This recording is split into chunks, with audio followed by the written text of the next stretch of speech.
I grew up about an hour from Bear Creek, North Carolina, and if you've lived around here long enough, you've heard about the Devil's Tramping Ground.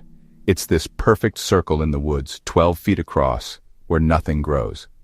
They say the devil himself walks it every night, pacing around in circles, planning how to bring misery into the world. Most people treat it like a campfire story. Honestly, that's how I saw it too. Just a piece of folklore you tell kids to keep them out of the woods. But one night, me, my cousin Marcus, and our friends Leah and Tasha decided to see it for ourselves. Marcus was the one who pushed for it. He laughed and said, "If the devil really uses it, let's go crash his meeting spot." So we loaded up a cooler, a couple of chairs, and even brought a trail cam. We thought we'd prove it was all just a story. When we got there, the place already felt wrong.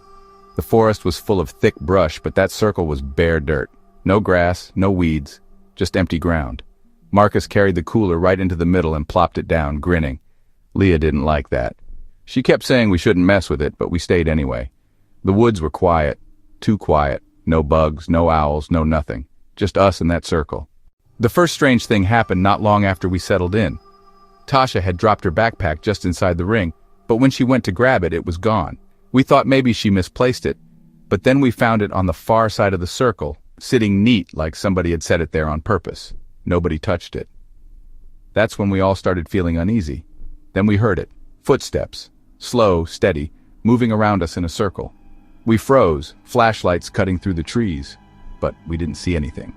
Still, the sound was clear, like someone was walking in loops just outside the ring.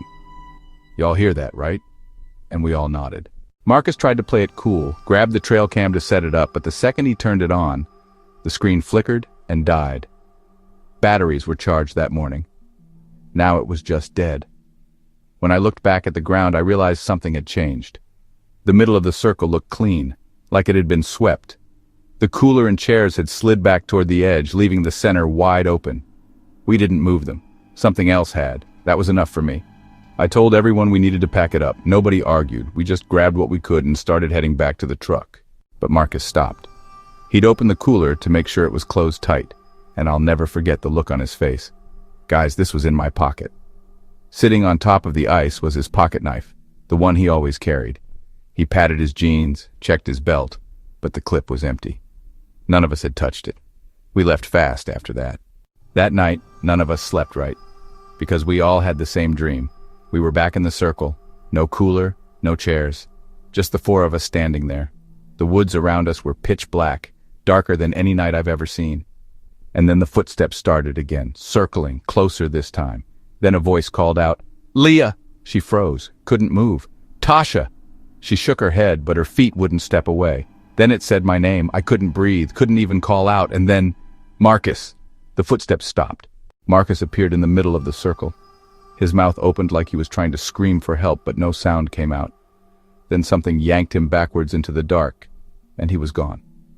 I woke up in a cold sweat, heart hammering. Within minutes, my phone buzzed with messages. Leah and Tasha both texted, "Did you dream it too?" We all had. Every single detail. But Marcus didn't text back. We tried calling. No answer. By mid-morning, we couldn't sit still anymore. We drove to his house. His truck was in the driveway. Lights were on inside. But he didn't answer the door. Through the front window, I saw his living room. The furniture had been shoved up tight against the walls, leaving the middle of the carpet bare. A perfect ring. His boots were in the middle, pointed toward the kitchen. But Marcus was gone. We stood in the yard, freaking out, not sure what to do. That's when Leah said, "What if he's back at the circle?" It sounded insane, but we drove anyway. By the time we pulled up, the sun was setting, and there he was. Marcus was lying just outside the circle. Clothes rumpled, same ones he'd gone to bed in. His face was pale, his body shaking. How did I get here? I was in my bed. I swear I was in my bed. We didn't have an answer. We just knew one thing. Once you step into the devil's tramping ground, it doesn't stay in the woods. It comes for you. And maybe next time it won't let you out.